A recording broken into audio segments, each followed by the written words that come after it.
But, so, 2 weeks ago Wednesday, the longest wait in the history of the Veterans Administration, so that if you go to a doctor's office, men and women are waiting 4 days, 3 days, one was 5 days. One case was 5 days or 6 days, finally got to see the doctor, and the doctor excused himself because he was going on vacation. Now, you think about that. Can you imagine waiting even a day or a half a day? But these people are waiting 4 or 5 days. So the waits now are the longest in history, and that's the way we're treating our greatest people, and it's not right, and we're going to change that. We're going to change it.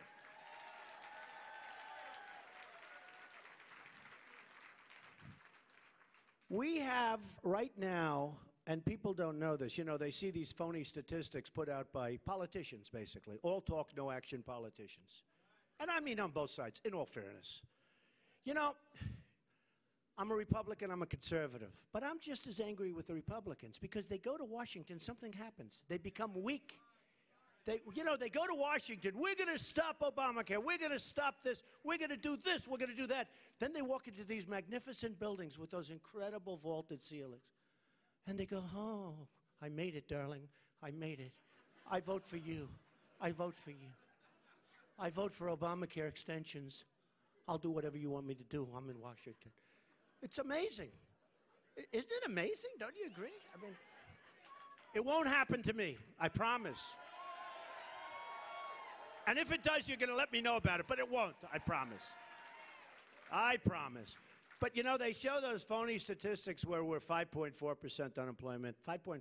The real number, you know, I actually saw a number, it could be 42%. Okay, believe it or not. But when you think about it, we have 93 million people that are right now out of the labor force. 93 million people. Of the 93, many of these people want jobs. And they quit looking. So if you're looking for a job and you can't find it, and you stop for a while, you know, after a while, you sort of like, it's not happening. It's not going to happen. I don't know what they do, but they stop. They are considered statistically employed, okay? So we have 93 million people out of the labor force. I mean, think of it. It's hard to believe. We have 50 million people in poverty. These are very new numbers. 50 million people in poverty. I mean, China's taking our money. Japan's taking our money. Mexico's beating us at the border and on trade. By the way, they're killing us on trade. You know that. In fact, you just lost a big car plant to Mexico in Tennessee. Remember? Recently. Front page, Wall Street Journal.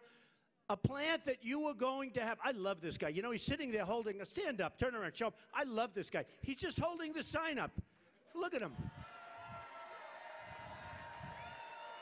Well, I know who he's voting for. I know who that guy's voting for, right? Thank you. That's very cute. I mean, I love it. You know, this is a movement, folks. This is not like even maybe about me. I don't want it to be about me. This is about common sense. It's about doing the right thing. One of the things that came out in the poll, which was really amazing, some of the polls, I mean, hey, in Iowa, we're leading big. Those are great people. We just left Iowa. We had such an amazing evening. 4,000 people in a room that never had that many people, and it was a happening. We just left Alabama, which was unbelievable. 31,000 people in a stadium, and it was supposed to pour. And it did. It poured. The minute my speech, that's like luck. That's from God. The minute the speech was over, we got it, and it poured. We had 31,000 people. It was the most unbelievable. And the poll just came out in Alabama, leading big in Alabama, leading big in Iowa, leading tremendously big in New Hampshire. Great people. Leading really big in New Hampshire. Leading big in Florida. How about Florida? I have a governor. We have a low-energy governor, and we have a senator. And we're leading big in Florida. How do you do that? When you have a senator who's sitting, you have a governor who's been there for 8 years, and Trump, I love Florida, and I'm there a lot. What can beat Florida? Great weather. You have great weather, but Florida has great weather. Big advantage. But, you know, I'm leading big in Florida. But one of the polls came out, because in South Carolina and North Carolina, I'm leading really big. And in South Carolina, a poll came out, and we had a statement that my level of popularity or favorability. You know, I'm the only one that can get a poll, and it comes out, and these guys in the back with all those red lights on will say, I had one poll where I think I'm 41%, almost 41%. The Gravis, can you imagine? 41, there's 17 people. So I'm on 41% with 17 people, and they said, Trump said 41%, but they said like, blah, blah. You can't even hear it. You know, Trump said, blah. Nobody knows what they just said. But there are some people that don't like him. It's unbelievable. I'm the only one that wins these polls, and I get negative publicity. It's the most, no, it's incredible. The press, ay. No, it's terrible. Well, yesterday, you might have seen me. I was in South Carolina, made a speech, and I had to bring it up. The New York Times, to me, is a big deal. You know, I'm from New York, very liberal paper, but that's okay. You know, not everybody can be like us. But it's still the New York Times, right? We have to admit, still the New York Times. And I'm on the front page a lot on the New York Times. And to be on the front page of the New York Times is a big deal. But yesterday, or 2 days ago, they had a story about me, and they have some low-level Hispanic commentator, low-level guy. This one didn't like me. By the way, I think I'm going to win the Hispanic vote, and I think, you know, in Nevada, I won the Hispanic poll. They love me. I love the Hispanic people. Incredible energy, incredible people. I love the people. I have so many. I have thousands that work for me and thousands over the years that have worked for me. They're great people. And I said, I'm going to win. And a lot of the Hispanics that are here legally, they don't want people coming in illegally. You know, it's true. It's true. So there's this poll that comes out. I think it was in South Carolina, where we're way up. And Lindsey Graham's at 4, and he's the senator. I'm at 30. So I wrote him a note. Congratulations, I'm only beating you in your home state by 26 points.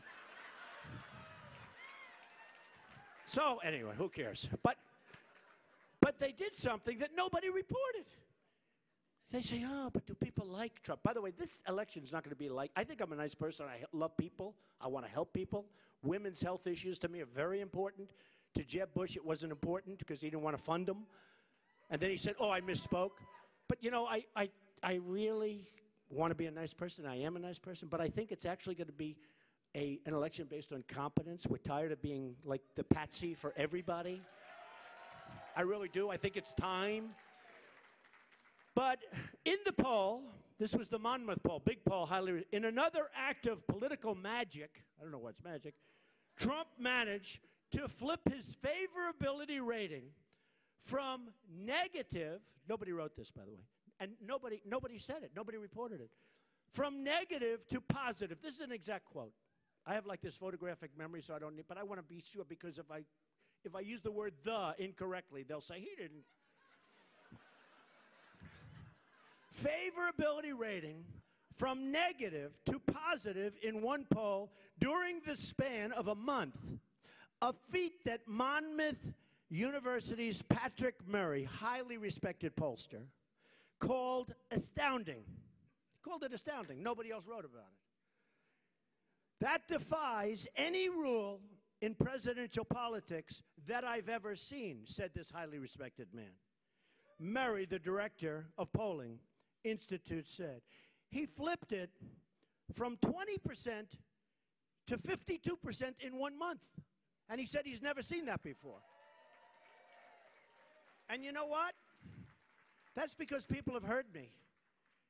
And they say, such a nice person. No, they say he's a man. I've made a tremendous amount of money. I've had tremendous success. And I don't say that braggingly. That's the kind of thinking we need in the country. I mean, whatever it is.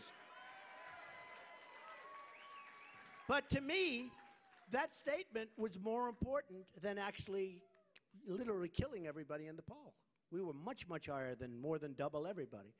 And we are more than double everybody.